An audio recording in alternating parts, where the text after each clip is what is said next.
ജയിക്കുമെന്നായിരുന്നു പ്രതീക്ഷ പറഞ്ഞുകൊണ്ടിരുന്നത്. കേന്ദ്രമന്ത്രിയാകുമെന്ന് മുദ്രാവാക്യം അത് തന്നെയായിരുന്നു. എവിടെയാണ് ഈ വോട്ട് കുറഞ്ഞ മേഖലകൾ, എന്താണ് സംഭവിച്ചത്? അല്ല, ഇതില് ഒന്നാം റാങ്ക് കിട്ടിയത് എനിക്കാണെന്ന് തന്നെയാണ് ഞാൻ ഇപ്പോഴും വിശ്വസിക്കുന്നത്.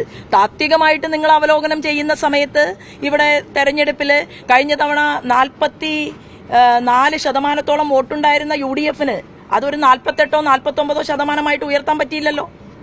എന്നാൽ 17% നിന്ന് 28% അപ്പുറത്തേക്ക് ഉയർത്തുമ്പോൾ ഓട്ടത്തിൽ നമ്മൾ വീണു എന്ന് വേണമെങ്കിൽ വാദത്തിൽ അംഗീകരിക്കാമെന്നുള്ളതല്ലാതെ യഥാർത്ഥ വിജയം എന്ന് പറയുന്നത് ഭാരതീയ ജനതാ പാർട്ടിയുടെ ബൂത്ത് തലത്തിൽ പ്രവർത്തിക്കുന്ന പ്രവർത്തകന്മാർക്കും ഇവിടുത്തെ ജനങ്ങൾക്കുമാണ്.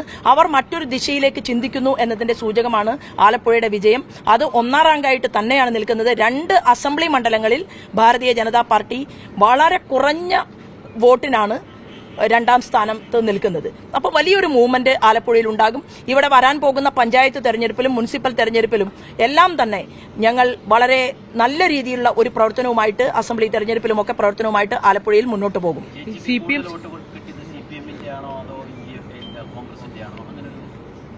CPM ശക്തി കേന്ദ്രങ്ങളിലൊക്കെ തന്നെ BJP ഒന്നാമതായി വരുന്ന ഇടമുണ്ടായി പലയിടങ്ങളിലും.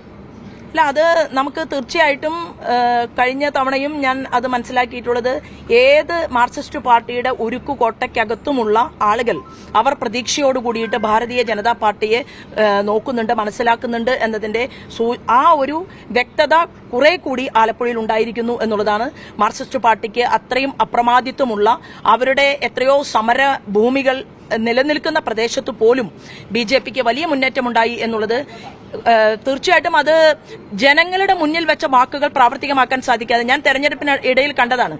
പഞ്ചായത്ത് ഭരിക്കുന്നു, അതുപോലെ തന്നെ ജില്ലാ പഞ്ചായത്ത് ഭരിക്കുന്നു, MLA മാർക്സിസ്റ്റ് പാർട്ടിയുടെയാണ്, അതുപോലെ തന്നെ MP അവരുടെയാണ്, കേരള മുഖ്യമന്ത്രി അവരുടെയാണ്. കുടിക്കാൻ കുടിവെള്ളമില്ലാത്ത ഗ്രാമങ്ങളെ ഈ ആലപ്പുഴയുടെ പ്രദേശങ്ങളിൽ നമുക്ക് കാണാൻ സാധിച്ചു. അപ്പൊ എല്ലാ ഭരണ കേന്ദ്രങ്ങളും ഒരുമിച്ചുണ്ടായിട്ടും ആ ഭരണ കേന്ദ്രങ്ങളെ ഉപയോഗപ്പെടുത്തിക്കൊണ്ട് സാധാരണക്കാർക്ക്, ഇവിടുത്തെ ജനങ്ങൾക്ക് ആവശ്യമായിട്ടുള്ള പദ്ധതികൾ ആവിഷ്കരിച്ചു കൊടുക്കാൻ സാധിക്കാത്തതിന്റെ പ്രതിഷേധവും പ്രതികരണവും ഒക്കെ ജനങ്ങളിൽ നിന്ന് ഉണ്ടായി എന്നുള്ളത് വാസ്തവം തന്നെയാണ് എന്നുള്ളതാണ്.